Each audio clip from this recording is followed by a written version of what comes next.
Hello again, friends, and welcome to My Back 40, in the My Back 40 podcast. I'm your host, Steve O'Shaughnessy.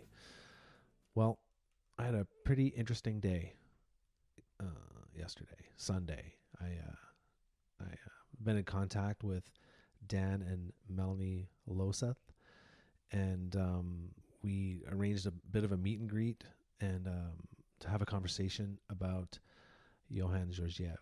And it was an honor to go down there and hang out with these folks and ride bikes and have a great conversation. So I don't want to dawdle too much. Don't have a lot to say. I'm going to keep the ads out of it this episode. I think it's a super important episode. So I truly hope you enjoy it. And I wanted to open with, and some of you who follow Bill Poindexter on Facebook knows that he's a bit of a poet and his writing is really quite interesting. So he did post something on his profile, but for those of you who aren't familiar with him, I just had recorded this piece, and I found it quite moving and quite appropriate. And it should be noted that I think there is an author's note at the end of the read, but it should be noted that he wrote this months before the tragic death of Iohan. So it's interesting. It's interesting to read it and or to listen to it. Hopefully you'll enjoy it and just kind of take that in, that this happened prior to. And I believe Bill was just in the process of transcribing what he had written onto his laptop so he could send it to Iohan. And the emotions Bill was feeling after he heard the news was pretty earth-shattering for him. So I wanted to honor Iohan and Bill by reading this piece, and I hope you enjoy my interpretation of it.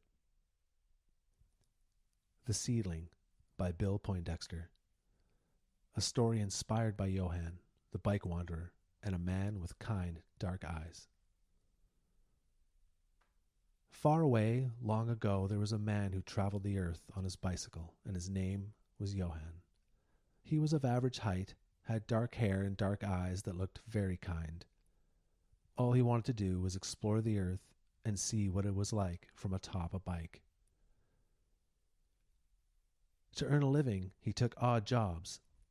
One of the jobs was planting trees in an area where old trees had been cut down. He said he enjoyed planting trees in the summer. He would walk all over Canada planting seedlings to fund his bicycling adventures. One of the seedlings grew into a fine, very tall tree.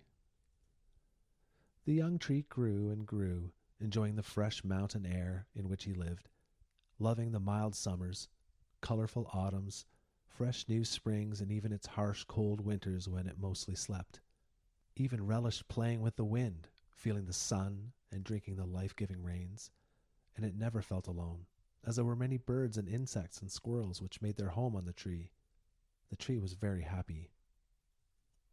One day the tree was cut down and was sad and scared, but the tree had a soul that was spread throughout its trunk, limbs, branches, roots, and the tree, no matter where it was, always had a connection to the earth, for the tree had roots underground into the soul of the earth, and the tree would always be a part of the earth, forever. The tree was turned into many things: paper and pencils for school children, comfortable chairs, a table or two, a park bench, and finally some paper that was placed into blank journals. It liked the park bench best because it felt loved, as people would sit and talk on it and eat their lunches. Children would climb all over it, pets slept next to it, and sometimes at night someone might even sleep on it. All was wonderful. But the tree had no water, since it was not in the ground, and it became old and brittle, and there was a crack in one of its legs. One day it was removed from the park and placed in a small shed. The tree became very lonely, for there was no one around besides the spiders and the webs, and the sparrows that lived in the rafters, and the mice that lived underneath the floor. One day the door to the shed opened, and an old man with gray hair and a beard came in and sat on the bench. That was the tree. The tree was happy. The man slowly ran his hand all over the tree to see if there were any breaks in the legs, as the tree had been without water, except from rain for many years. The tree felt the touch of the man and remembered the side of the mountain from which it came, and the man, Iohan, who planted the seedling, who was now the tree. "Hello, my old friend," the old man with the kind eyes said with a soft, gentle voice. I am glad you are here. I will fix your leg and replenish your wood with some natural oils from the earth so as to give you strength. The old man and the tree worked together over the next week. Every day the man would come by in the evening and sand off the old stain, fix the break, and apply the new coats of refreshing oils for the tree. The tree was very happy and felt loved. The tree one day was taken to the man's cabin on the side of a mountain and placed on the front porch. It was a good place to go, as now the tree was in the woods again, with clean air, other trees, and all sorts of critters to watch as it sat on the porch. Over the years, the tree grew to love the cabin and the old man with the kind eyes who gave it life again. It had been so lonely in the shed, unwanted, rotting away, but now the tree was happy again. Every day the man would ride his bicycle to town, and every night he would ride his bicycle home. But one day he did not come home. He was an old man, and old men die. The man had been very kind to the tree. The tree was sad. Then the tree had a new friend who bought the cabin. The new owner, a young woman, a writer, whom every day sat on the tree, on the front porch, and wrote stories about what she could see from the porch, and then would read the stories aloud to see how they sounded, and would rewrite them over and over, then read aloud again until she was satisfied. The tree liked the stories and was very happy again. One day, the woman brought out a dusty old box, which had been the old man's, and on top of the box there was a note. These are blank journals which came from a tree I planted many years ago when I was a young man. I followed the life of the tree and was there when the tree was cut down and the wood harvested. Some of it was made into paper, these journals here, and a bench, the same bench on my front porch of my cabin on the side of a mountain, the same mountain I planted the seedling on that became the tree. If you find these, please write about what you see, for the tree energy is the bench, and on the pages, and the tree will take you back to the earth if you are lost. Its energy and mine will always be alive. Time moved on, and the tree and woman enjoyed their time together. But as with all things, change came about, and the woman grew old. But the tree is still there on the porch. I write this from paper on one of the journals Iohan had saved. It was in a box I found that was my mother's, who had lived on the side of a mountain, and who was a writer, who sat on a bench that was once a seedling planted by a young man with dark hair and kind eyes, named Iohan, whom traveled the world by bicycle until he satisfied his wanderlust and just wanted to sit on the porch and feel the good earth and be with the tree, his friend, the seedling. I want to thank Bill for giving me permission to read that on the air, and I hope you enjoyed my interpretation of it. Sometimes I'm nervous about reading other people's stuff because you don't know how it's being written. You don't know kind of the way they want it interpreted. So I hope you enjoyed that. I really want to get right into the podcast today. I want to just make this clean, just about Iohan, and let's get started. Iohan Georgiev's death has rocked the world. As this sad news resonates through the community, many of us have questions. The biggest question has been, why? I had read comments wondering how, given Iohan's lifestyle, he would opt out like this. If anything, this situation gives people insight into the power of the mind and depression. How, even in what would appear to be a wonderful, happy life, people can still be struggling at the deepest levels. About 18 months ago, Melanie and Dan reached out to Iohan to offer their home to him as a base camp during the pandemic and to use as a home base while he discovered more of British Columbia. Iohan was like a son to them, and despite his shy and introverted nature, they became very close. Melanie and Dan graciously agreed to sit down with me to have a conversation about the man who inspired us all and to discuss mental health. As soon as I arrived in Cranbrook that day, we hopped in the truck loaded with bikes and drove out to one of their favorite spots, Iohan's Hill, a place where they now go to remember their lost family member, a place to reflect upon his kindness and what he brought into all our lives. After I had the honor of riding Iohan's bike out to the location, we set up the mics and had a conversation punctuated by the sounds of nature and 3 dogs, Baxter, Gordo, and Shadow, a 4-month-old puppy that Iohan had adopted and planned to travel with. Shadow, a name he gave to a couple of dogs that tagged along with him on his adventures, and a name that likely has some deeper meaning. I so appreciated Melanie and Dan's vulnerability and openness in this conversation, and I can't wait to share this meaningful episode with all of you. I invite you to sit down to enjoy this heartfelt conversation, and once you've done that, I'd like you to reach out to someone you love and tell them so. It could be just the thing they need at the time when they need it the most. In the conversation I had with Dan and Melanie, Melanie had brought up the idea that she was sensing through the music that Iohan was editing into his videos, she could sense his mood, and it was almost like he was trying to speak to people through his videos. And this is a song that she picked to open with, and it's called Through the Valley, and it's by Sean James.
Surely goodness and mercy will follow me all the days of my life, and I will dwell on this earth forevermore. Said I walk beside the still waters and they restore my soul, but I can't walk on the path of the right because I'm wrong. Well, I came upon a man at the top of a hill, called himself the savior of the human race. Said he come to save the world from destruction and pain, but I said, how can you save the world from itself?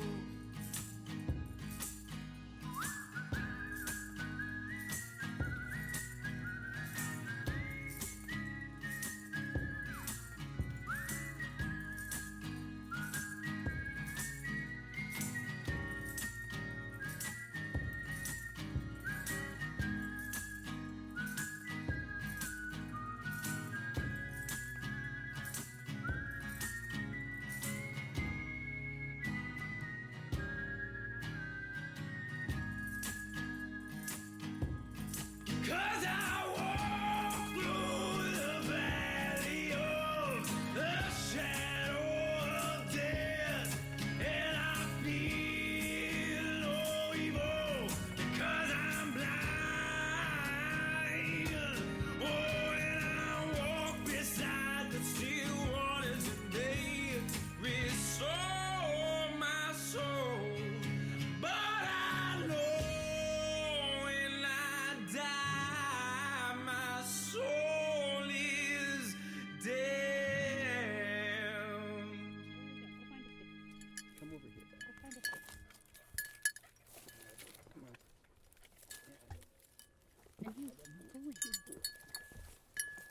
Might have to edit out that. Ding, ding, ding. Yeah, we can take it off. Oh yeah, we could take that off. Oh, if you know. could. Yeah, let's, yeah, we'll take Yeah, that he, off. he doesn't need it right now. You know that podcast with the cow? There was the cow that was Why did walking you guys around? have a cow? I just put that. Yeah. When I lived in Whistler, we called those dinner bells Oh. because it told the bears where to find the people to yeah. eat. Okay, yeah, yeah. There you This go. one's a little different tone than a bear bell. Yeah. Because bear bells, Oh, with interesting. my sensitivity, I cannot stand the sound of them. So Yeah.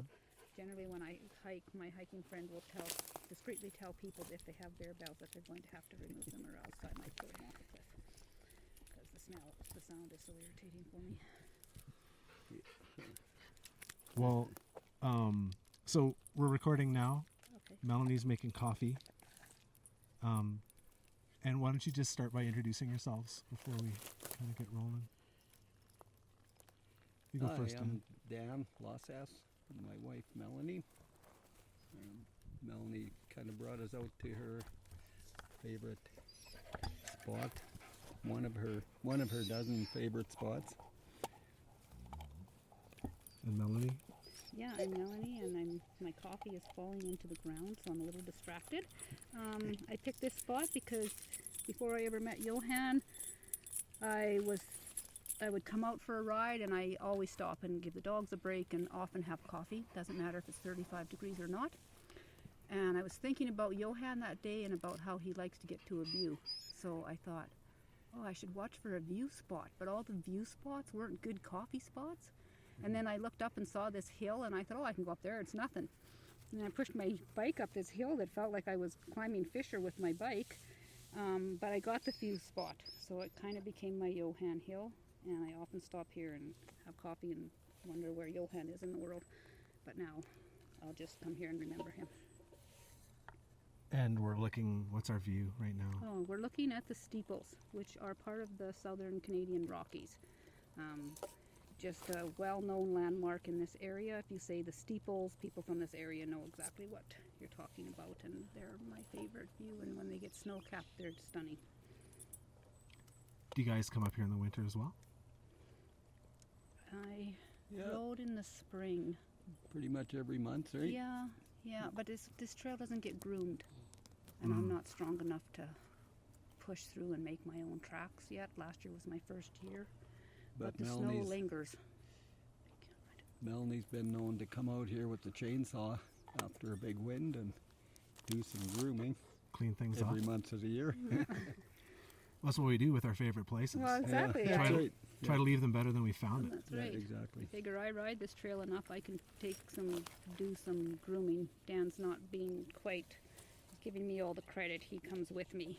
Not always. You've been Not out always. alone. Yeah.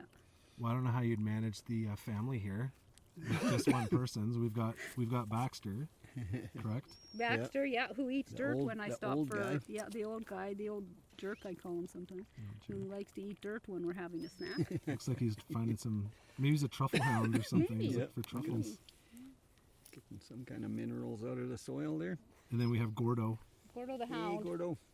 Good boy. the namesake of your Instagram account. Yeah, Yeah, he has his own Instagram account, that yeah, guy. hound dog Gordo, and he's a whiner.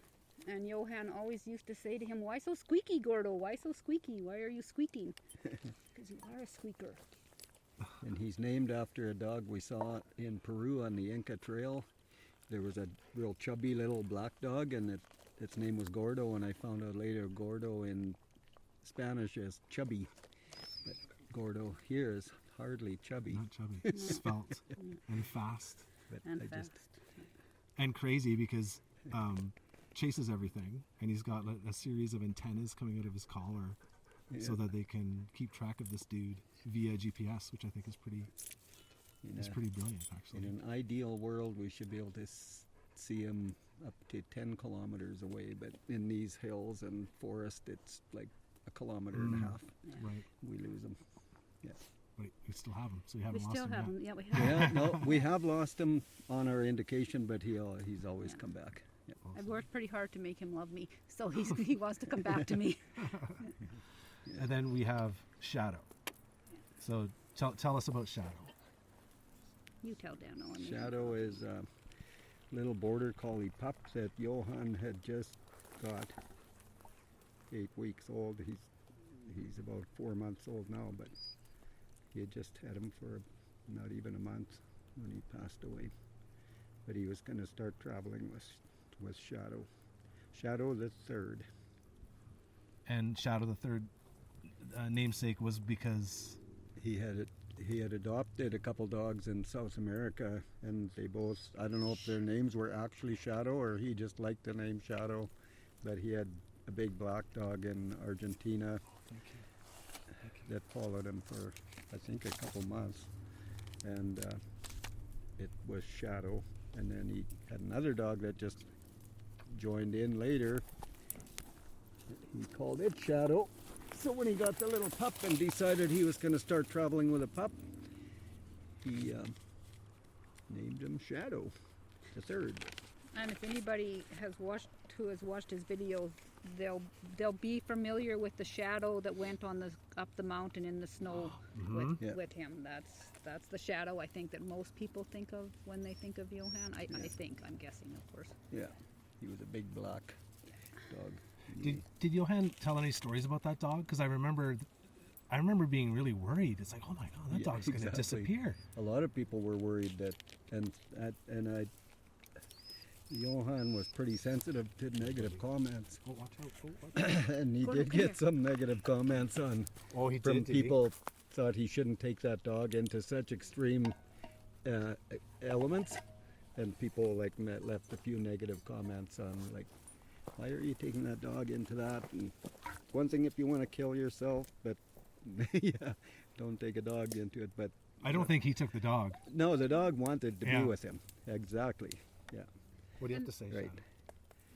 And Oh, then he's gonna chew you on. No, he did Shadow. leave that dog at a farm, and I think that That's the right. farm, So the dog ended up staying at a farm in that case because the farmer fed him well, and he kind of wanted to stay. Yeah. Yeah. Well, I think many knew Iohan from his videos enough that he was an animal lover, Yeah. for sure. And loved by animals. Yeah. Like you say, that dog wanted to follow him. Yeah. He didn't ask the dog to follow him. Shadow, buddy. Oh. It's a little tricky I'm not having doing a three very dogs good along job on of this. keeping you away. You gotta leave that alone. I remember a video that resonated with me was, I think Iohan woke up one morning and unzipped his tent, poked his head out, and there was a grizzly bear 100 feet away Yeah. in a field. And I remember thinking, oh my God, what's he going to do? And he got out of his tent and he was like, good morning. What are you doing? And I'm probably not the only person to think this, but I use that. I use that energy on the trail when I'm riding. When I see animals that I think are looking at me with suspicion, I'll speak sweetly to them. Just talk in a calm voice, right? Like, hey man, I'm just passing through. I don't want to hurt anybody. Yeah. I say hi number 365 now or whatever when I see the cows and I can read their cow number tags. I never did that before, but I do now because Iohan would often call them by their tag number. Hi. Yeah, he would talk to every animal he came across. And even if they greet were, them. even when the horses were chewing on his seat, he was still talking sweetly and pleasantly to them. Right. I never heard Iohan angry, ever. Do you think that's one thing you can share about his personality is his even temperedness, just even keeled? Yeah. He was pretty even tempered. I did see him get excited sometimes, not excited in a I can hardly wait to do whatever excited, but more excited in an anxious way. But his voice always stayed pretty level. I think the biggest change in his voice was the sadness that he had in the last months. Yeah. You could detect that, eh? Gordo. Smooth move there, Glenn. Oh, that was smooth. Yeah, definitely in his voice and his demeanor and. But yeah, if the saying's true that you can judge a person by the way he treats animals, that was certainly true in Iohan's case. The thing that surprised us the most when we first met Iohan was that the Iohan that we saw on the video was the Iohan that we met. Exactly. Exactly. He was the same. His mannerisms, the way he talked, everything about him was the same.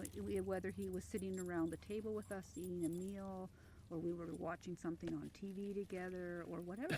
Iohan was Iohan on screen and Iohan in person. Yeah. I don't know why that was so He surprising. but it didn't was. have a phony. He didn't have a phony on-screen persona. Is that a word? Yep. Yeah. Authenticity. What Yeah, you he saw was so was authentic. Yeah. what you got. Yeah.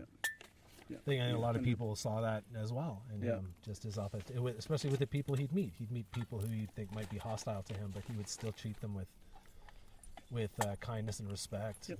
and communication. Yeah. Oh, I remember one time he got excited was in the episode, I think it was in Central America, where a young guy stole his camera out of his bike. It was up on top of the truck. They had loaded his bike on top of a truck, and he was riding in the truck, I think. And then when he got his bike off, it was just a cheap point and shoot camera, and it was gone. He noticed right away, so he chased the truck all the way down the hill on his bike and confronted the guy like 5 kilometers down the road, and the guy pulled it out of his pocket and gave it back. But he was pretty serious and intense at that moment. But in the video series, yeah, Yeah. that's probably about as excited as I seen him get. That and in the most recent one that he put up, the very last one when he was with the Jeep, with the red Jeep, and he was walking through the electricity Oh, when he can feel he all was the up at a electric super volts, high and elevation. he didn't know what was going on because he could feel all the electricity coming into him, and his hair was, and he was, you could there. I heard him use words I had never He heard him said- use before, and And it was still pretty mild. It was Yeah. like, oh shit, yeah, And what the hell? He what said. the hell? And then he, I think, apologized for his language Oh, funny. later. Yeah, And, yeah, it was, but it was. I've heard, like, I think you get the same thing in the boogaboos. Maybe in some places, like there's electrical energy comes out, and it comes out of the ground, and people have gotten electrocuted in there. Is that Like due to high elevation and high and- elevation and just something in the ground, and yeah. Interesting. But he could feel like he was electrified or whatever. And Oh, interesting. I don't know what's happening right now. And he was like, yeah, he was like 6,000 or 5,000 meters or something, and he's way up. But it was like a plane up in one of those high planes. And come on, Gordo. Come on, bud. That's fascinating because, yeah, the stuff he must have experienced over time. Oh, you know, yeah. like through all his adventures Yeah. and stuff. It must be just crazy. And some of it the must stuff he's be experienced. it must be crazy coming back from adventures like that and then being expected to just settle into a routine, like reverse culture shock. And how can that not affect you emotionally, right? Yeah. Any of us would be when you've had several years of living on your own, but also in elements that are totally foreign to us. I think that's a couple of comments I got just over the last little bit was, well, one comment was, this is why we do this. This is why we're outside and we're exercising and being one with nature. And my thought to that was more like, well, it seems like all the things we do to relieve negative mental health really are just, you're just mitigating it, right? Mm-hmm. Like you're just attenuating it, especially for someone who's say more deeply depressed. Probably Yeah. feels good after a bike ride, but then when you come back, But you know it's not going to make things Yeah. really different. Yeah. yeah, I mean, for someone who might be just in better mental health, you know, Yeah. exercise might be all they need to stay above the water, right? But Yeah. for some, they need more help than Yeah, than and just that's the and activity. that's what I didn't understand in Iohan's case. When I would talk to him, he would come to me and say, you know, like, what if I don't ever feel different? What if this lasts me my whole lifetime, and I'm like this all along, feeling depressed? And I say, no, I think once you're back on the trail, you'll feel good, and once you're back reaching your goal, you'll feel good. But I just didn't understand how deep it went. And I totally I thought it was like you said, like we can go out and do another bike ride and feel good, but maybe it's just momentary, like a lot of things we do, just bring momentary satisfaction, right? Yeah, we're just all on a roller coaster. Yeah. Right, and we're just Yeah. you know, doing things to try to keep it flat and not so scary. Yeah. Right, like Yeah. roller Yeah. coasters can be for some people. Yeah. And from my own experience, like Dan said, or you said that you can go out for the bike ride, but then it doesn't feels great when you're out there, but then when you come back in, I don't know how many times that's been the case for me, where I've gone out and felt really great, and then I'll get home, and by the time I've had a shower or whatever, I'm right back to, how can I make myself go out tomorrow? How can I make myself go out tomorrow? What's the point of going out when I feel good for an hour? It's not worth all the work. It's not worth all the trouble.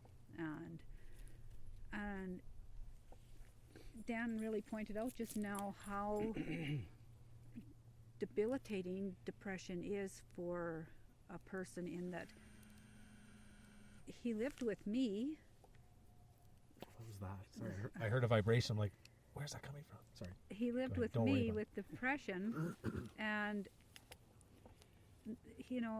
still I didn't talk to him enough, and I didn't tell him enough so that he could understand more about what it felt like for me, to know that, oh, there you are, good boy, Gordo, to know that those kind of things don't always help, and that you can't always make yourself go out, and that as much as exercise and getting out is helpful, and I encourage Iohan to do that as well, but I also know that, oh man, there are days just even this last year where I couldn't make myself go out, and I couldn't, or I would go out and come back and feel worse, you know, like, oh, why even bother? And I'm sure that happened for Iohan on the times that he'd go out. I know one time we went out, and just in the community forest, it was not a big bike ride at all. And I think now, when I think back, that it must have been really hard for him, because there he was, a bike rider by trade, basically, and he couldn't keep up with his mom, right?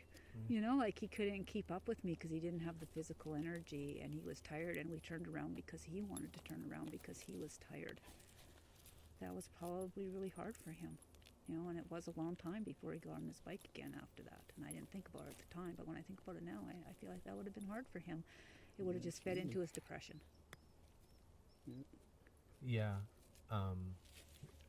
So I'm sensing that you've struggled with depression as well. Yes, Molly? yes. Yeah. Severe depression. I've been hospitalized with it, and so I could relate to a lot of what Iohan was saying, for sure. Yeah, and it comes back and bites me every once in a while. I think this last year's been a little harder for me, but it doesn't own me anymore. Back then, it owned me.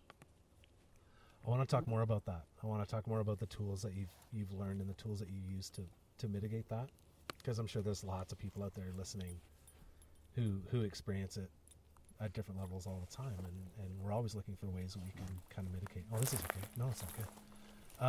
So let's just maybe rewind a little bit. Tell me about how you guys met. How did you meet Iohan? And yeah, Dan can tell that story. He's good Just, at telling that. Come on, just come like on. What are you doing, Gordo?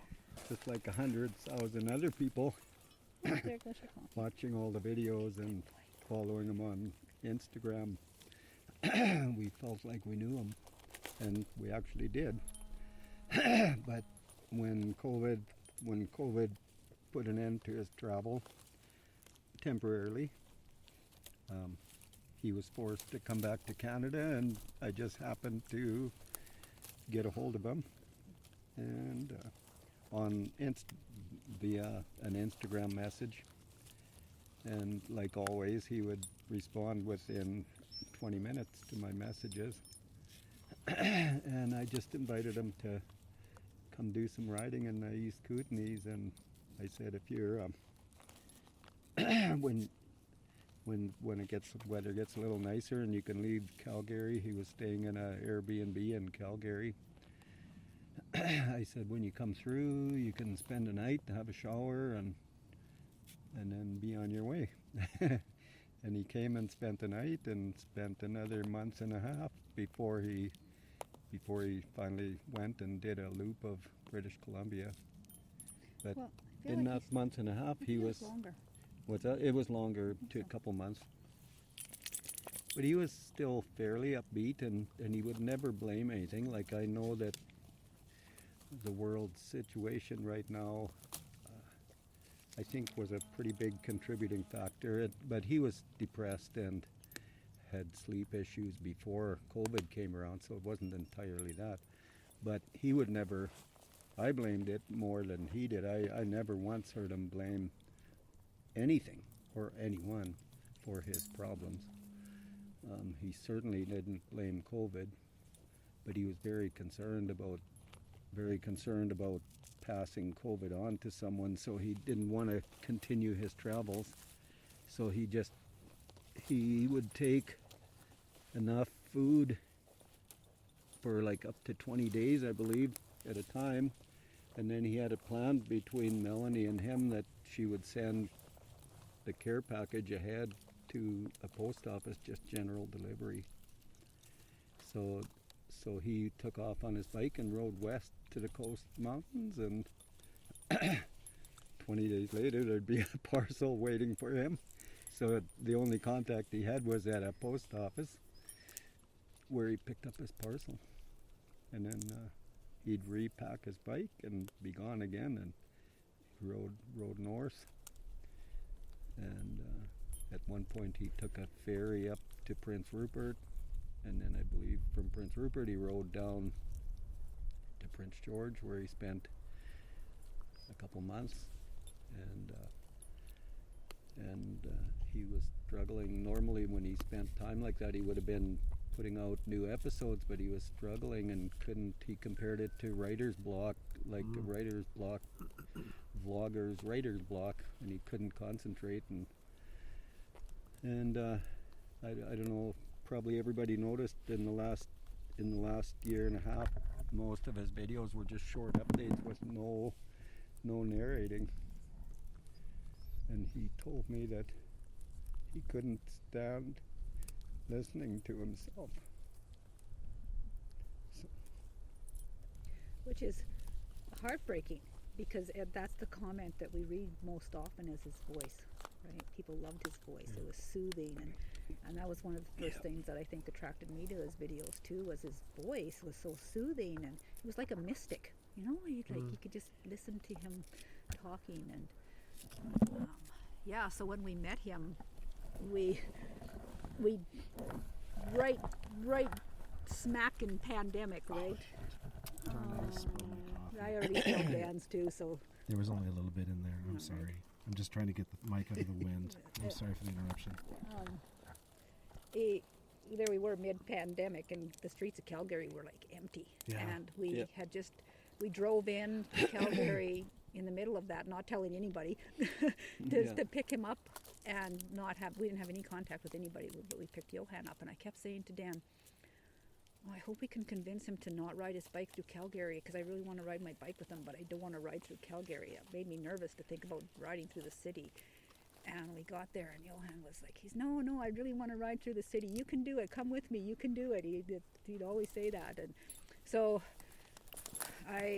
we packed up all his stuff into the truck, and Dan jumped in the truck and got my bike out, and I rode through the city with Iohan, and it was way different than I expected. There was nobody on the streets. Like, the traffic was fantastic. That's the time to ride your bike in Calgary. Apocalyptic. Yeah, it kind of was. But the trails, however, we rode mostly. Calgary has quite a big trail system of paved trails through it. I didn't realize that. So we were mostly able to ride on trails, and they were busy. We had to, they were really quite busy. We had to watch how we were riding around people and wait or turn around bridges and stuff. And then when we got out of the city, we stopped and waited for Dan to. No, we kept going, and then you went quite a ways toward Black Diamond. We were riding on the country roads there with these enormous long hills that I thought, oh man, I'm never going to make them up them, but they were better than I thought they would be. And then Dan caught up with us, and we switched over, and I drove the truck, and Dan rode bikes to long Black Diamond, where we picked up a pizza and ate it out of the back of our truck in front of the hospital. Was funny. Standing 2 feet apart from each other. 6 feet, I mean, and with the dogs, and had our pizza, and we went on our way, and Iohan went on his way, and set his tent up in the field somewhere and said he'd probably be in Cranbrook in ever how many days. And the ever how many days came, and he had been communicating with us when he could, but he wasn't within distance yet, and we hadn't heard from him for, I don't know, maybe a day and a half or something. I kept saying to Dan, did you hear from Iohan yet? And I said, no. Maybe he met up with some guys in Fernie, he's off like on some little short mountain bike adventure or something, not knowing that totally wouldn't be Iohan. But no, he just got into some deep snow and was taking longer to plow his way through the deep snow. There was way more snow in the Kananaskis or north of the Elk Valley than he was anticipating, so it was pretty slow moving. Yeah, so then the day we met him, we had arranged that we were going to ride with him from Wardner to Cranbrook, which is 44 kilometers. We thought we can do that. And but it took him longer. He was later in the day, so we were just waiting, so we thought, oh, we'll ride towards him. So we rode towards him and met him and ended up riding like 60-some kilometers that day. And when we got to just outside of Wardner, I'd said, it's 7 o'clock at night. I said to him, so you can pitch your tent here. Our son lives here, and he said, it's okay if you want to pitch your tent here, and you could just spend the night here. And oh, no, we can make it. I said, but it's 7 o'clock. Oh, yeah, no, we can make it. He says, no problem. We stopped and we're feeding the horses carrots that I had brought out because I knew he'd want to do that. And I said to him, it's 44 kilometers from here. Yeah, that's okay. We can make it. And I'm thinking, okay, but I don't know if we can. But he really wanted to, so we jumped on our bikes, and he and Dan are talking cameras and drones and stopping and taking pictures, and I'm thinking, oh man. I didn't want to ride through this section in the dark. Yeah, so you said you rode through this section in the dark, and that I've got a picture of Iohan sitting with his headlamp on just at the far end when we hit the highway. But yeah, it was like dark, and we had brought little headlamps, Just a little bit of light. but we just had standard headlamps, so it was pretty dark. So it was pretty dark. We didn't have good headlights. No, but we kept going, and we rode into town quite triumphantly, at least for us. At just after midnight, and Iohan was like, oh, I'm so tired. I don't think I'm going to be too tired to eat. And we got home and stepped on the deck and could smell the Irish stew Dan had had cooking all day long. And, Nice. oh yeah, he had a shower, and we gobbled up that stew like we hadn't eaten in days. Yeah, we pulled up to the house at midnight, right? Yeah. Yeah, So that was kind of our long day. real big introduction to him, and he came in and he moved in. Took him a while to warm up because he'd been so cold from the riding in that snow, and yeah, stayed. And it was weird, like I think it was like just a few weeks into, like 3 weeks or whatever, and he said he was apologizing for still being there. And he says, I've never stayed anywhere this long before, and like at somebody's place, right? Yeah. And he was apologizing for that, and I'm like, But he was hesitant. and I said, to, well, where are you going to go? Like, it's COVID, Yeah. you can't go anywhere, so just like feel free to make this your Canadian base, and if you want to go on like 2-week rides or whatever, do it, and just leave your stuff here. and that was what was stopping So him, basically COVID. he, Right. yeah, so he had to, like, he hadn't had a like medical checkup for a long time and stuff, so he didn't have a BC health care. He's a Canadian citizen, just like 2017 or 18 he became a Canadian citizen. And so anyway, so he used our address for his health card and stuff, and basically just accepted our invitation, and yeah. But he had no choice. So like if it hadn't been for COVID, everything would have been different, and we would have never met him. But So conscientious would be another word to describe him. Yes. oh yeah, Yeah. oh Yeah. yeah, right to the end, yeah. And considerate. He was always Yeah. quite concerned about how things that he was going to do would affect him. Started many conversations with How it would affect people around him. people around him. Do you not think just it would him, be yeah. okay? Do you Yeah. think it would be okay if he'd send me a text? He'd be like in the middle of nowhere. Do you think it'd be okay if I lit a fire? Because I noticed that there's a farmhouse over a couple of kilometers Yeah, away. and he we was think it'd be concerned so okay they if I might lit a see the fire. flames and be worried about it. Or, yeah. They might, yeah. He didn't want people to know where he was. He didn't ever want, when he first came, we were excited to have Iohan here, the bike wanderer, right? He didn't want people to know he was here. He didn't want us to put any pictures on our Instagram and as a result, we have very few pictures of him around the house, which is sad now for us because, you know, we really tried to protect his privacy and I know he didn't like that. We don't have a picture of him on his birthday and that, for whatever reason, it just kind of makes me sad. He didn't want people to know he was here because of the pandemic. He didn't want to know people Well, to know that he was I think it, quote traveling. I think so. and I think he maybe has always been a little bit like that because he always edited his videos after the fact. So by the time he released a video saying that he was in Alaska or in Mexico or whatever, he was long moved on. So he would never release, like he hadn't released any videos from British Columbia because he didn't want people tracking him down, and because he was so introverted that he didn't know how to, he had a hard time or how would you say, like he was so shy and introverted that he didn't want to be put on the spot, and like he had turned down interviews by people like yourself. And And it was interesting. I didn't understand why, because you know I met him at the Bike Pack Canada Summit. and he actually presented at that, I He believe, did, right? and he was so well spoken, and Yeah. his presentation was so just awesome. I Right? bet. It was I just a bet. beautiful presentation. And but it's funny, what I know a little bit about introversion is that they can only take so much of it, Yeah, right? And then that's not where they get their energy from. Not at all. That No. it exhausts them. that right? probably took a lot out of him. That, yeah, for sure. Yeah, so to even sit for a couple hours and talk to me would have been exhausting for him. Yeah. Oh yeah, that would have been, yeah. Yeah. Yeah. Despite the videos going out where hundreds of thousands of people have probably Yeah. watched his videos, right? Yeah. What was he like when he was around the house? Did he just kind of hang out and edit video, or did you guys hang out and eat dinners together and watch TV together and stuff? When he first came from Calgary, he was way more involved with us. He would eat meals with us, and Go for he bike rides. he actually we would go for rides together out here, and his presence was way more known. He was way more vocal, but you could see you could tell then he was introverted, and he didn't want to meet our neighbors and stuff, and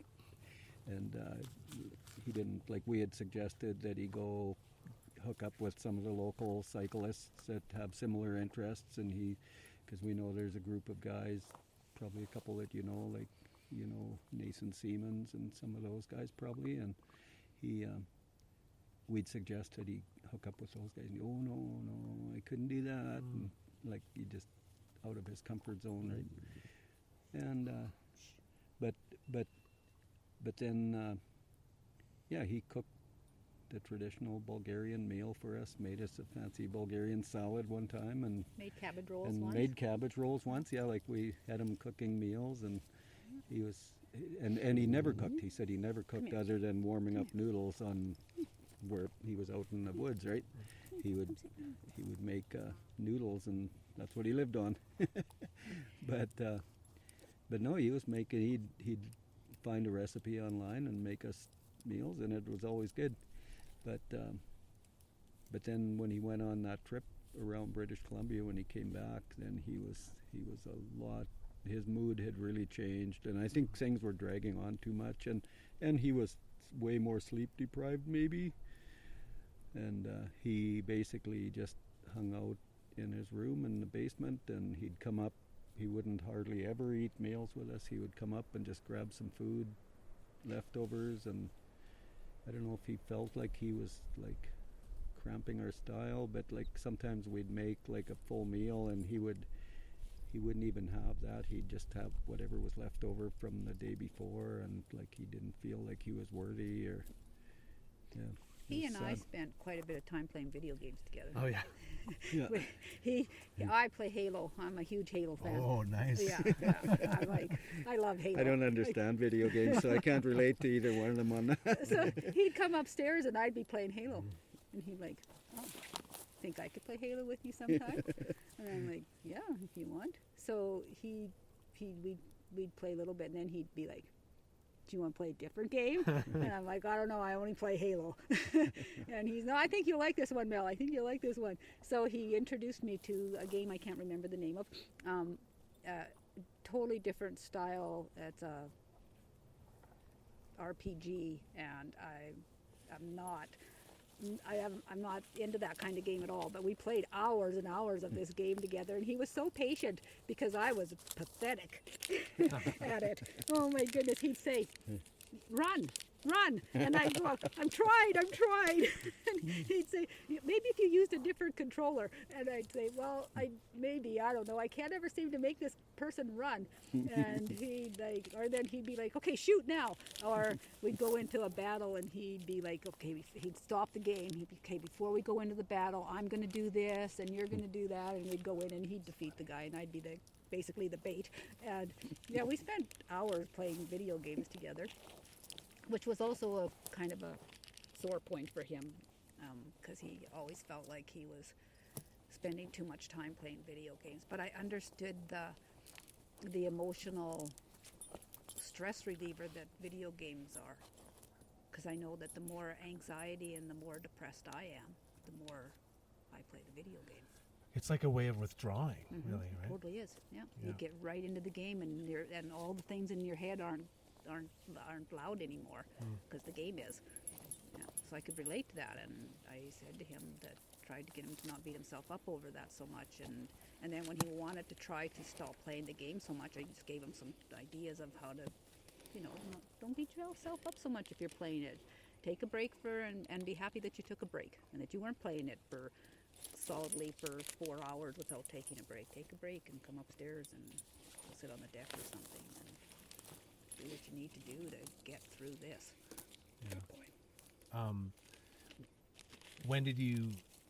What was the first point you started to detect?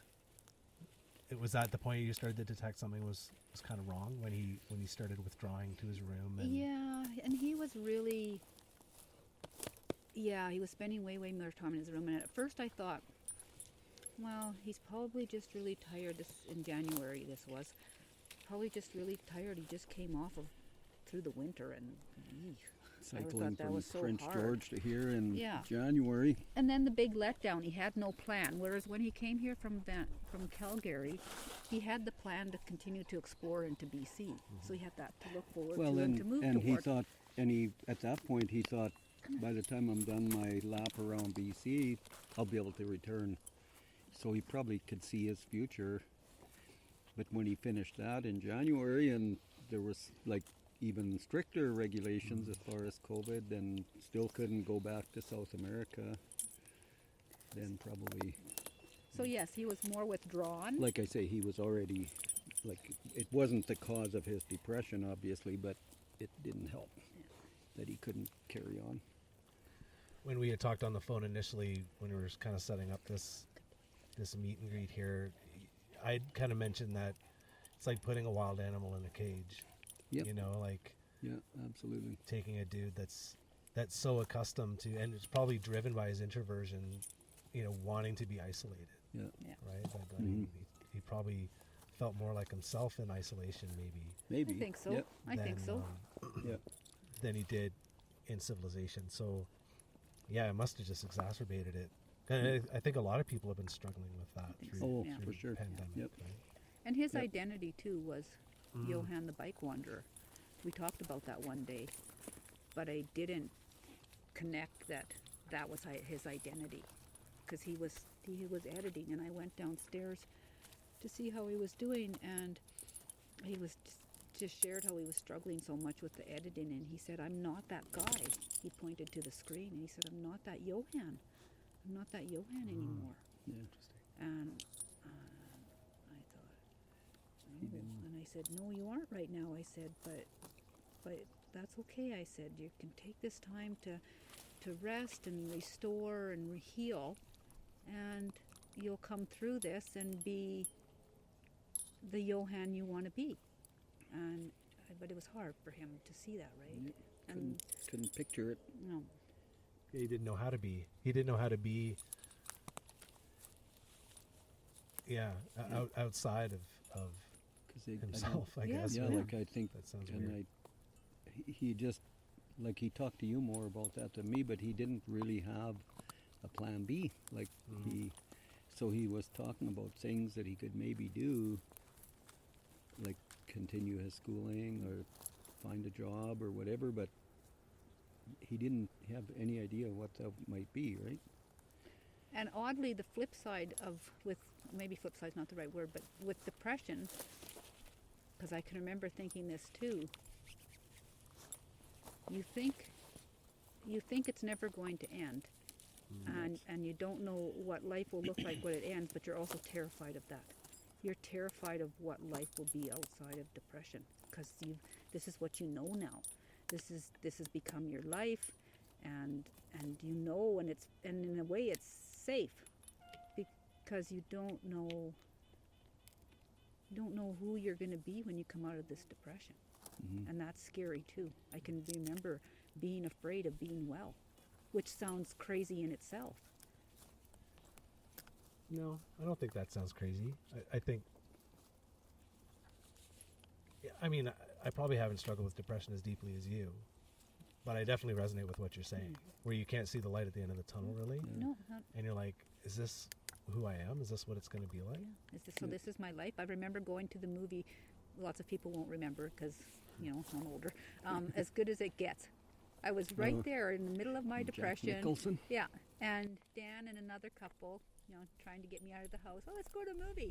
And Yeah, they, good choice. and it's like as good as it gets. And I get there and I'm watching this movie and Oh, I'm no. thinking, my goodness, why would they bring me to this? Because I'm watching it thinking, that's Yeah. exactly how I feel. This is as good as it's going to get. If this is as good as it's going to get, why would I want to keep going?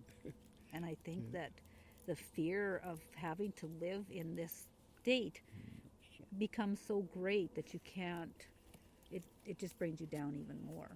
And you feel like a huge burden. And I know Iohan felt that way. Yeah, he did. I resonate with that as well, because you know that people can see what you're struggling with, and maybe that was a huge part of why you withdrew from you. It's like, I'm a burden on these people. I'm just gonna eat in my room and be in my room, and Yeah, and that's what he was started doing. Yeah. and it's uh-oh. Come here, I don't bud. want to.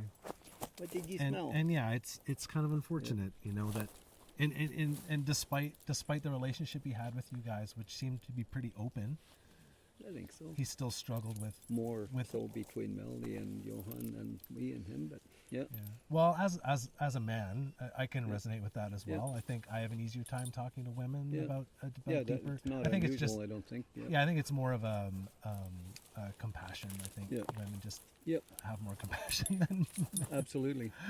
yeah. Well, and it's not that he didn't try with me. Like when he came back in January from his trip when he was riding in the winter, come down from Prince George, he spent a month in Cranbrook and then went to Calgary. No longer than that. He was in, yeah, so maybe he went to Calgary in March.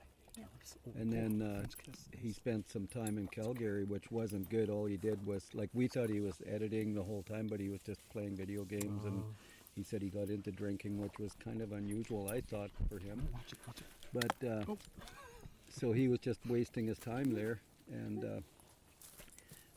then we talked him into coming back, and he broke down at the edge of Calgary. He was crying in my car, and yeah, he was just a wreck when he came back. And yeah, it was just like so sad to see him like that. But me, never, I mean, you'd think that I would have learned a lot about depression being with Melanie through her struggle, but I'm pretty slow to pick up on things. And so when he was talking, I just kind of, I should have just let him talk and let him cry and let him talk, but I just like, well, you know, I'm not really an expert on this. I think you should talk to Melanie about this because she's more, and I just kind of shuffled the responsibility off onto Melanie, and maybe all he needed was an ear. And if he might have talked my ear off all the way back to Cranbrook from Calgary if I would have let him, but I think he could see that I felt awkward listening to him maybe, and so he just kind of shut up, and and then he talked to Melanie a lot more than to me. But he did express concerns to me, and like Melanie said, it wasn't totally wasted because he did go to Melanie and asked her if he could, use her as a sounding board or whatever. But yep. That's the perfect word for it too. I think a lot of, I have that problem, and the podcast is supposed to help me with that, being a better listener, giving people space to speak, right? I think a lot of times that's all people need. And that is just someone, and what a perfect opportunity, sitting in a car. Yeah, and I should have rolled out the welcome mat to him, and I feel like I carry some guilt because I didn't, and I didn't say no, I don't want to talk about this, but I didn't make it obvious that I wanted to get into that conversation either.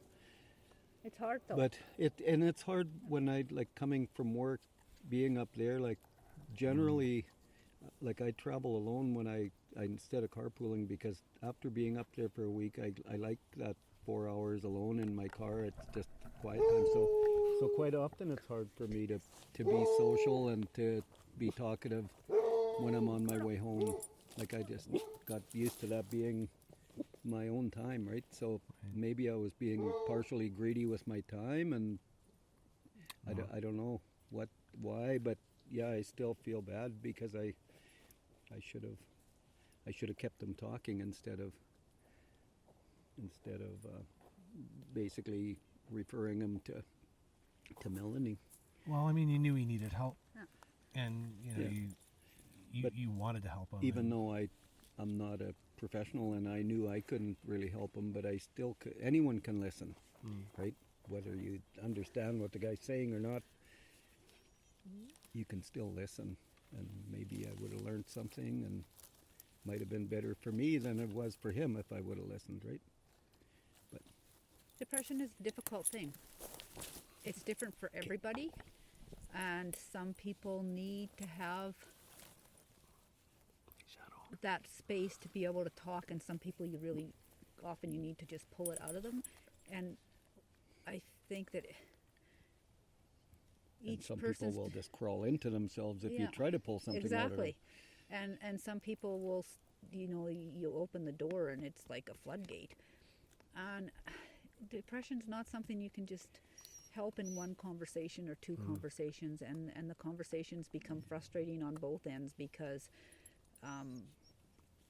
the repetition, the not seeing progress, the not feeling better is difficult for the person on the outside, and it's difficult for the person on the inside as well, because they're feeling frustrated, like, oh man, we had this conversation like 5 times already. I should feel better. I shouldn't have to be talking about this anymore. Yeah. And just move on with your life. It's a slow road. And when you're first discovering that you're depressed, which was kind of what was happening for Iohan, is that he was at the beginnings of understanding that he was depressed. You fight it and you don't know, you run from it, right? I think that's common. Sure. And you don't know how to receive help, and you don't know where to look for help, and that's a huge thing. Where do you look for help? And then when he did look for help,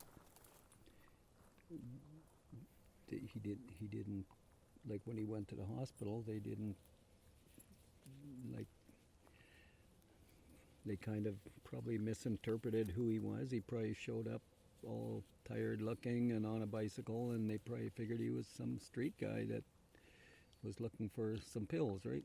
So they just said, Gave him a they just give him a story about sleeping or pills are addictive and blah blah blah, and they just thought he was some kind of a druggie that was looking for free drugs, right? Gave him a ticket to a card to drug addiction. But yeah, he had gone to the hospital in the middle of the night 3 or 4 times, right? And I think if I could wish for anything for people who, when you're first struggling for depression, it would be to be able to get that the first steps of the journey of starting to get help were closer together. And I don't know how that could happen. Because you're still in denial and you're not looking for help at that no, point? Or? No, that's not what I mean. So No. the first step is you finally admit or accept that, yes, I am depressed. I do need help. I do need professional help. So then you might go to your GP, and your GP might try a antidepressant, and maybe you should go see what he's doing. And I could hold shadow if you want. the slow progression of antidepressants is often discouraging for people, right? So, and getting into seeing a counselor for mental health is a slow time. You might have to wait months. If you could go to your GP and your GP say to you, yes, I do believe you are depressed, and be able to go and see somebody in mental health within a week who will be able to help you through that first time period where you the antidepressant isn't working, because it takes weeks for the antidepressant to take in. It's a slow progress, and that slow road is often so defeating. And I think that if a person could get into seeing a counselor quicker, that I feel like that could be a helpful thing, but I don't know how that could be. I often think drugs should be kind of like pushed a bit further down the Yes, line a little bit. that's kind of how I feel too. Yeah. And I feel like that way with drugs and whatever the issue you have, like high blood pressure or cholesterol, or the thing that a lot of doctors don't ask is like if you took Shadow to the vet would probably say, so what's the diet like? Yeah. How's the dog's diet? Because crap in, crap out, right? Yeah. But we're so quick to throw SSRIs at people who are depressed, and maybe I wonder if that's because we talked a little bit about how depression is stigmatized, like being vulnerable and asking for help, especially when something is happening like that, where you're feeling like you're a burden on people and you're already introverted, right? And then how do you summon up the courage to reach out to a stranger? Maybe not in your case, obviously, but if he can't get the help from his family, which you guys were, would you go to a hospital and try to explain your situation to people who just don't understand you? No, Yeah. exactly. And then to go also, and I don't know how many times I've had people say to me, but you hiked to Moss Creek, or but you go out hiking or you go out walking every day. Yeah. Okay, yeah, you're right. I do do all that. those things, but that doesn't mean that I'm still not depressed. I'm just not in that state of depression where I can't make myself get out of bed. Been there. That's no fun either. But it's also no fun forcing yourself to have to go outside every single time. That gets defeating and gets discouraging. And so then when you go and talk to somebody and it's hard to explain how bad you're feeling. I think that is the hardest thing for me, and especially at this stage of depression, is that when I do have a more depressed time period again, trying to explain to people that I'm feeling really, really bad.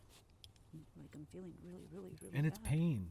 It may not be physical pain, but it's painful. It is. It is painful. I'm sure. Yeah, it's painful and it's lonely. It is such a lonely thing. I'm not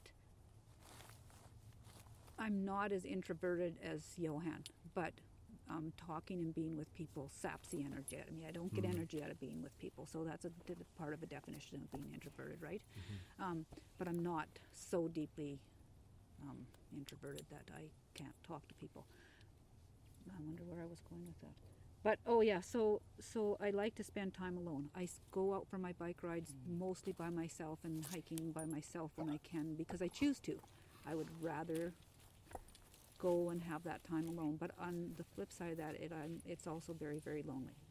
You get lonely. I feel lonely a lot. And then that's when you need to recharge with people, some Right. sort of human connection, Yeah. right? Because these guys here, these four-legged guys, they don't really give you a lot of connection. Gordo, he'll stick his tongue in your mouth, but it's not the same. Yeah. Yeah. So Well, tell me about the kind of the final days of Iohan's existence. So, Iohan found out about, like, he had the sleep study and had gotten the sleep apnea machine, and we had had lots of talking back and forth, him and I, trying to think of like what could be causing his insomnia. And I thought at first it was anxiety, and we talked about anxiety, and then he did the sleep study and he hadn't gone to get the machine. So I said, well, maybe you should give the machine, maybe give that a try. So he finally decided, yeah, okay, I'll give that a try. And in the meantime, came up stairs one day and he said, I was looking online and I saw that some people will put balls in something on in their shirt at the back so they can't roll over on their back. And that will help them to not snore, and maybe that will help my sleep. So we rigged something. He had a cycling shirt with the pockets in the back. He rigged that up, and he said, came up the next day. He said, I think I slept better last night. I think that's going to help. So yeah, I'm going to go get that machine. So we went and got the machine, and the first night it didn't work because the mask didn't stay on. And then next night it worked. He had a way better sleep, and he had a couple of nights where he had better sleeps, and I could see the difference in him. He was brighter and more talky and just brighter, coming upstairs more, and just and he himself said that, and I said, okay, so yeah, maybe Getting this is back gonna to his old maybe self this is again. gonna work. And he started, so that he'd have like a couple of good days, and then he'd have maybe more of a down day, and I, he wouldn't come upstairs till like 3 or 4 in the afternoon, and I'm like, no, do I want to go downstairs or don't I? And just see how he's doing, and and sometimes I'd go down and say, so how's it going?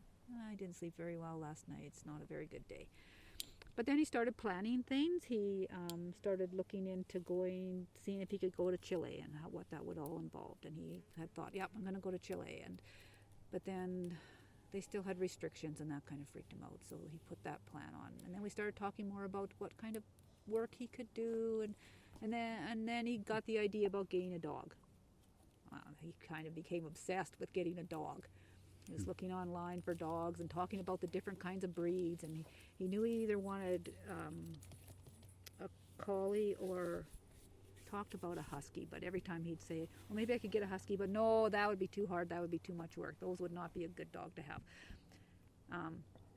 And then he found Shadow online, so we contacted the people and had a conversation with them, and he decided that Shadow was the dog for him.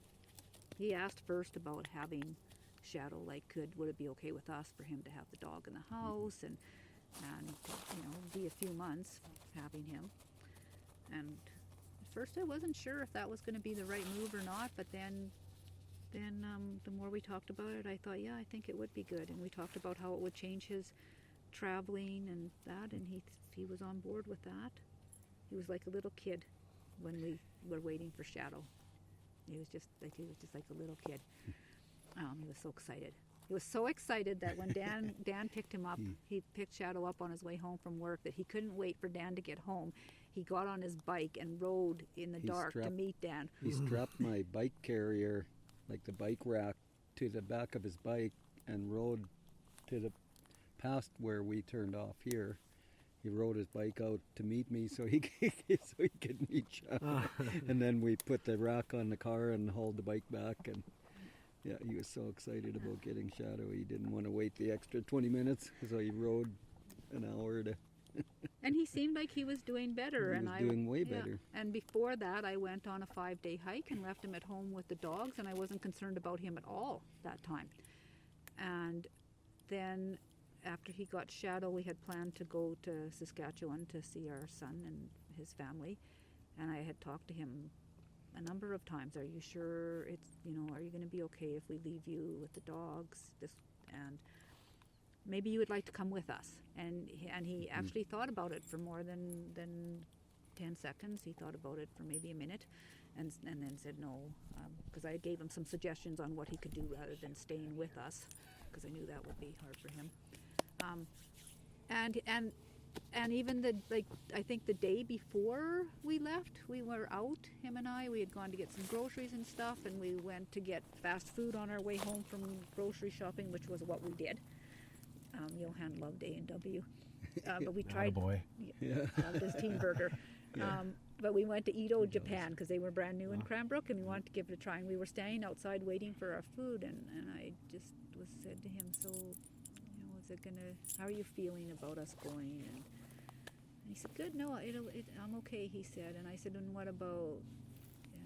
I said, you have an appointment, and we talked a little bit about what that might look like, and so I thought, okay, I think it'll be okay to go.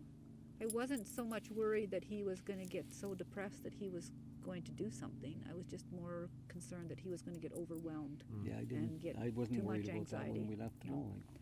And while we were gone, he texted me multiple times a day, every day. It was, I even joked about how he my man-child couldn't, because he had the dogs, had questions about the dogs and about the puppy, and he didn't want to know if this was okay for the puppy and that was okay for the puppy, and he was working out different ways to carry him on the bike and taking him for bike rides several times a day, plus also trying to make sure that Gordo got out and everything, and so he seemed so much better, and then he had a bad night. That's all I can think. And I know people have told us since, and I know this myself, that quite often when people are suicidal and they have a plan, that they perk up, and Interesting.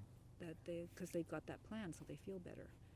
And Iohan talked about suicide with us each individually, but I didn't think he had a concrete plan. I knew he thought about it. And I feel like he wasn't planning when we left. I don't think he was planning. At least that's the lie I tell myself, that he wasn't planning to kill himself while we were gone. He was very, very honest with me, and I don't ever feel like he lied to me, ever. He had, just jumping in here, he had when he went to Calgary a couple months earlier, he told Melanie that his intentions were not to come back to Cranbrook, and he had left everything behind other than his laptop, and he said he was planning on going to Calgary and ending it there, and so that he wouldn't end it at our place, right? And But for some reason, he said he came back, and And when I asked him about it in the days before, just concerned, and I did come right out and ask him about if he had been having more suicidal thoughts lately, and he said, no, I'm okay, I'm not going to. And I believed him. I don't think he was lying to me, and I think in that moment he was being truthful with me. But because literally, when we came home, he had actually taken that trademark fork off his bike and put the factory one back on, and put a front rack on, and he was going to put a rack to carry the little pup. Mm-hmm. So he, hours earlier, he had been making plans for travel, and then. So he must have just had a really bad sleep and just in an act of desperation. But he did take the time to, because he had emailed, when I woke up that morning, there was an email, and unfortunately I woke up 3 hours later than he did. He sent the email at 6:30 and I saw it at 9 o'clock, and it was too late by then. But So he had put some thought in, because he made sure the dogs were taken care of, and that he had sent that email to Dan. He had So- taken, I don't know if I sent you that email. You or- told me about it. Do you want to read it? Well, maybe you should read it. This is kind of weird have for a me, hard time guys. making This it has been through. a very interesting. There's a typo in there, I think. I don't think he meant to call the doctor a dog, but I think it means doc, because that wouldn't be Iohan's character to call someone a dog. Can I read this? Yes. No? Yeah. Sorry for the vibrating. No, it's okay. So, this is from Iohan. It says, Dan, if you get this, call the police to get me from the garage. This has been too much.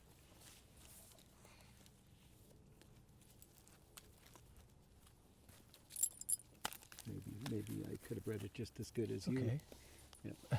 I went to the emergency again, and all the emergency doc says is sleeping pills are addictive. I think I can get some sleep when I'm dead. Yeah. Tough. That's tough, man. And then he goes on to say that it's not your sorry about everything, not your fault, not anyone's. Yeah.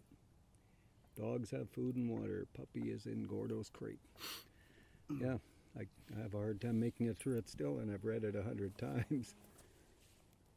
It's so. It must have been just shocking because you guys were. I knew right away. As soon as I read it, I thought, oh, he's gone. But even before, before it even happened, just the shock of knowing that he seemed to be in an okay place, Yeah. and then just to go from the peak to the Yeah. valley so Yeah. fast. Yeah. Yeah, it was. Because Yeah. I really didn't think, when he talked about suicide, I didn't really think, because he didn't want to die. Nope. I could tell that from the conversations, because I know myself, when I was suicidal, I didn't really want to die. I just wanted the pain to end. Yeah. I didn't want to be a burden anymore. Oh, hi. Hello. Um, Hello. It's a big tone. Oh, hello. Gordo, come. so Yeah, you feeling everyone's pain, aren't you, Gordo? You feeling yeah, it? it was shocking, and every day it's shocking. It's been a month, Yeah. and sometimes in the day, I still don't want to believe it. That thing I sent you guys from Bill Mhm. Poindexter, right? He had written that. Nice. He was exchanging emails or messages with Iohan, I guess, I think he was talking about helping him with his electronics or something, but Yeah. it took everyone by surprise. Yeah. And again, some of the responses, I'm sure you've been in contact with people have reached out to you as well, and his impact on the world is so Everywhere, all so around the world. Yeah. positive, right, and full of so much love and Yep. conscientiousness, and Yep. People lived vicariously through him. Totally, I Like gotta people, Yep. people like me who, Yep. I'm tied down. I can't get out and go to these places Yep. financially, and I have a family, and it's just, you watch those videos and dream about being able to do that, and then again to go from the peak to that valley, and knowing that. I think the community knowing that a member of that tribe was in so much pain and suffering like Yeah. that, Yeah. that anyone would have extended help to that Yeah. dude. And that's the Yeah. big hurt that I'm hearing from people Yeah. is, I wish I had known. Yeah. I wish Nobody I had known. knew because he wouldn't put his feelings out there. Although, I think the closest you came to feeling his feelings was through his music. He chose very touching, expressive lyrics, and like if you listen to the lyrics of some of his songs, you can think, okay, I kind of can tell what he was feeling at that moment. Especially in the last video out, the songs that he chose in that are Yeah. heartbreaking now because of the words. I realize that the Valley of the Shadow of Death he chose partly because the where he was called Yeah. that, the Valley of Death, but it's also was foreshadowing, and same thing with the war. It was describing himself because he was a sad boy. Yeah. And like that song rips me apart every time I listen to it, because I can see the sadness in him. I can see the little boy in him, the hurt, the trauma, the fear, the anguish. The anguish was so strong in him some days that it just broke my heart. Do you think that maybe you had mentioned earlier in our conversation that he didn't like hearing himself speak? Do you think that it's because he could hear, or he couldn't identify with that person that he was hearing, or it was just he didn't recognize that person he was hearing? I don't know. I'm not sure. He talked a lot about his accent. Maybe it sounded stronger to him. Maybe you're right. Maybe it didn't just sound like him. Maybe it didn't sound like him to him. Because when I edit podcasts, I don't like hearing the sound of my voice either. But I think there's a much deeper reason with Iohan that he Yeah. didn't Yeah. like hearing. Like Yeah. I think so too. he couldn't identify with the person that he was listening to. No, because that one day he said to me, "I'm not that Iohan." Those are his exact words. I'm not that Iohan. Come here, man. Yeah. So Yeah. what do we do? What are the tools that we can use, or what should we remember when we're feeling like this? I think we what need- have you guys learned about either dealing with Melvin's depression or dealing with Johan's depression? Like, There's what are the people- tools? There's people riding on the trail, Oh and yeah. I think that's disturbing him. He's like clipping the mic. He's Yeah. so loud. Yeah. He's like, I'm up here. I think for myself, it's like, Come back here. I think next time if the opportunity comes up where I'm put in the same spot, I hope that I'll be more willing to just listen. Not give advice, just listen. That's it. And I think for me,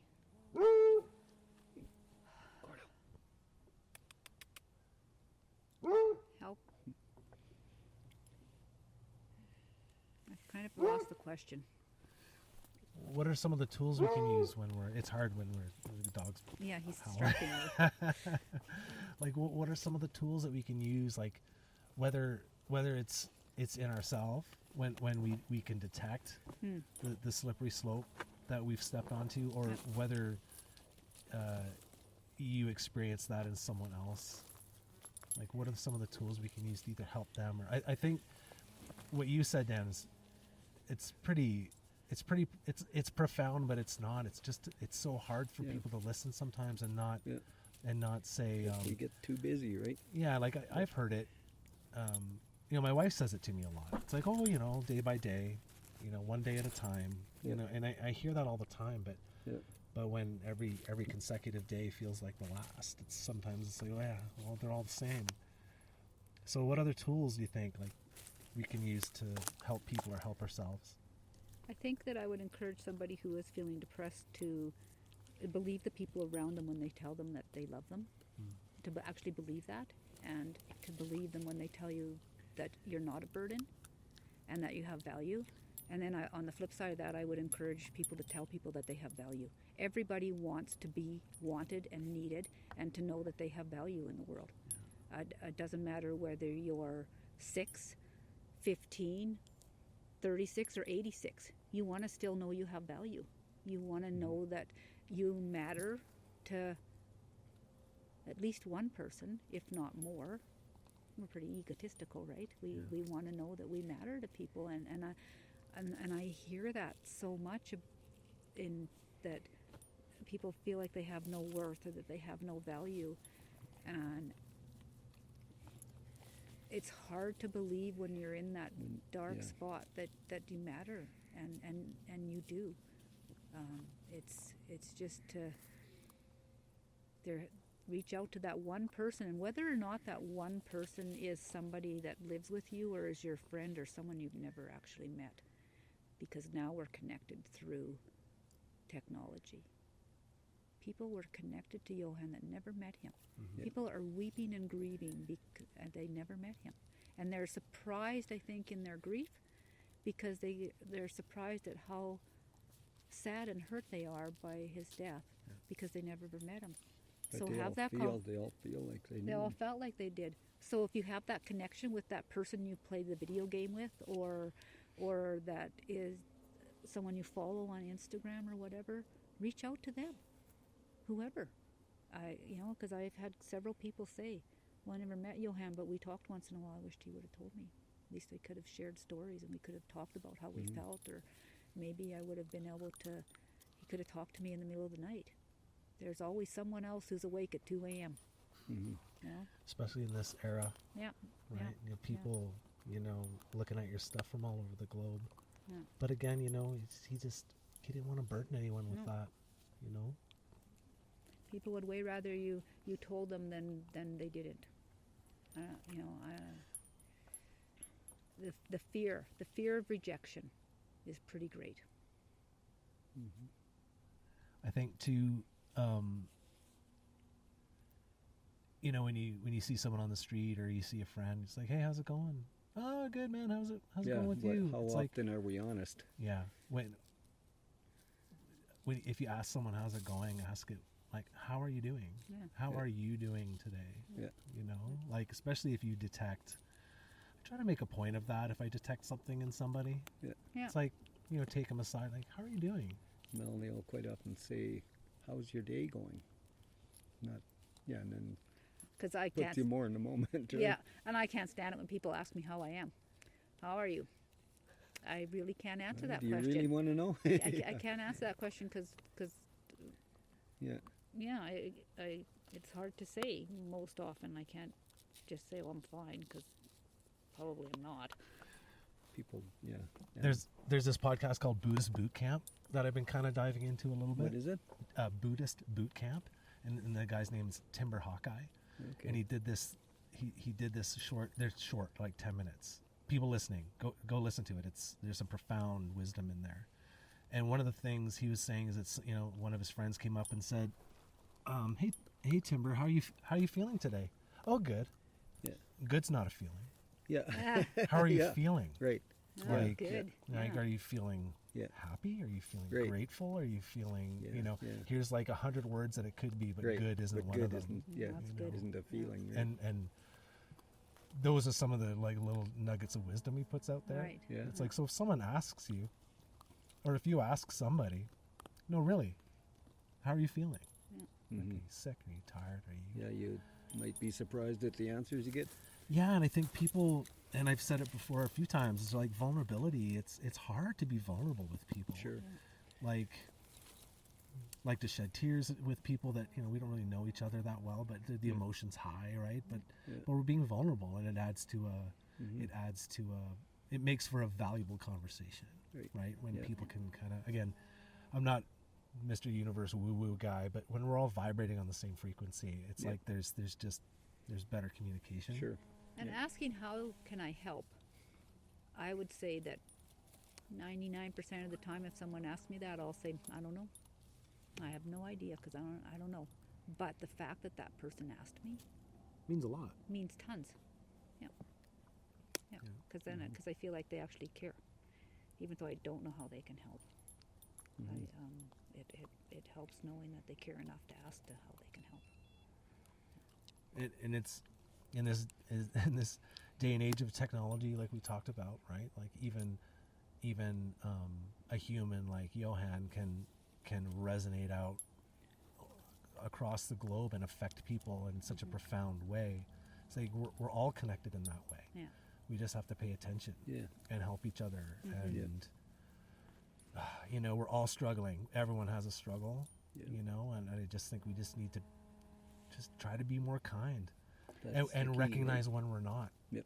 You Yeah. know, like Yeah. I driving with the family yesterday, I was unkind in a certain situation outside of the car, and I apologized later for it. It's like, no, that was unkind. I was impatient and unkind. Right. It was just Yeah. a driving thing. We're all stupid human, driving right? thing. And you know, my kids are in the back, right? Yeah. Yeah. And then I'm acting like an Yeah. idiot, right? And then it's like, I'm sorry, guys, don't, Yeah. you Yeah. know? So it's paying attention, be more mindful of, and trying to catch those things before. Yeah. But yeah, we just need to be more kind to each other. And That adage about, Yeah. walking another person's footsteps, it's still very true today. Think about how that other person is feeling. Maybe the reason they reacted or said what they said to you is because of something that's going on. Well, it is because of something that's going on in their lives, and grace. They just need to be a little more kind and have grace for other people. I think kind would be, if you were asked to describe Iohan in one word, kind. it'd be a good choice of Yeah. words. Yeah. I saw him hand out hand sanitizer and breakfast sandwich to homeless people in Cranbrook. He thought about the hand sanitizer. Yeah. And Hmm. yeah, he was kind. He said hello to people, and he didn't just say it in a blunt way. I think everybody had value. And we're all the same. I think that's a thing too. He's traveled so many different places. You know, I'm not super well traveled at all, but people who have traveled a lot more frequently can attest that everyone's the same. Right. We're all, even other countries, we may not have the same ideologies and religious beliefs, Yeah. but when you distill it all down, Yeah. to just the human experience. We're just all the same. Yep. We're all just trying Yeah. to be happy and find happiness and That's right. find some balance in our Yeah. lives, right? Yeah. So yeah, got to count on each other. Exactly. It's been a great conversation, you guys. Yeah. Yeah, it was Yeah. good. Thanks. Really enjoyed Yeah. it. We'll just end it there, maybe. Thanks. Yeah. Thanks for doing what you Yeah. do. Thank you, Exactly. and thanks for your vulnerability, guys. Yeah. You know, I think a lot of people are really going to like to hear kind of about your involvement with him and how you tried to help him. And I wish you could have carried on. Yeah, we can all do the what ifs and the wish, and it's hard not to. Yeah, I wish I could turn back the clock. Yeah. I wish I'd have said different things and done different things, but I guess the take home is to keep doing, right? To not Yeah. stop. Don't stop loving. Don't stop caring. Don't stop reaching out. Hmm. There's probably a lot more Johans out there. yeah, and I'll put a bunch of like crisis stuff at the end of this, but Yeah. and reach out if you need help. Yeah. Yeah. Reach out to you guys. Yeah. Your Yeah. followers can reach out to you. You can reach out to me. Yeah. You know, and I've had some great conversations with people via email, and like I said in a podcast, I think we've helped each other in some small way. Yeah. You know, makes you feel less alone. And I think if anything, if you can just feel less alone Yeah. in the struggle, Loneliness is a killer, eh? yeah, I don't mind if anybody wants to send me a message through Instagram and start a conversation and do it, because I don't mind at all. Thanks, guys. Yeah, thank you. I want to thank Melanie and Dan for their time and for being so vulnerable and open in that conversation. It was a great way to hear their story and hear a bit more about Iohan and hear about some of the things he was struggling with despite his adventurous spirit. And this dude's going to be missed. A lot of people are feeling a lot of emotion. And it's interesting, like we said in the podcast, it's interesting how people that you've never met can resonate so deeply into so many people. And I think it's just his kind nature, his conscientiousness, his adventurous spirit, and his kindness that seems to just resonate the globe. And we can all use Iohan as a mentor to travel through life. I think being water, like just being one, and not approaching everything with kindness, basically. So I think that's a big takeaway out of all this. And the dude will be missed. And my heart goes out to Melanie and Dan for what they've had to endure, you know, seeing one of their family members lost in that way. And hopefully this podcast will be a way that we can kind of archive this event that's been so impactful on everybody, and also maybe use it as a way to grieve. Everyone grieves in different ways. I know the tone of this podcast has had a bit of a somber tone to it, I think, and I think that's okay. I think maybe if that's what it takes for us to dig deep into what we're feeling and heal from that, move forward from that, it's powerful, man. Like, it's pretty powerful. He won't be forgotten. I feel grateful for having met him briefly and for hanging out with the Loseth family and having this conversation. And Melanie is looking at setting up a donation link over at a men's mental health site, and it's called headsupguys.org. Heads Up Guys. It's for men, about men. I just found out about this like just hours ago, and I'm just checking out their website. I was hoping to read some copy, but looks like it's endorsed or supported by the University of British Columbia. So it seems to be cited in CBC News, HuffPost, BuzzFeed, The Telegraph, Healthline. Seems pretty legit, CTV News. So head on over to headsupguys.org and have a read and look at the resources they're offering. And I've been kind of digging in there a little bit. I think it's going to be a valuable resource, and I hope that other men out there and women as well check it out. Just to see, dudes, we're not alone, man. We've all got shit going on, and it's hard for us guys. We've been stigmatized into keeping things in, I think, and I try not to be that way. I think we're all keeping things in. I think we can all be completely transparent. It's hard though, man, but the stuff that's really getting you down, you just got to reach out and talk to people. Just like we said in the podcast, there's resources, headsupguys.org.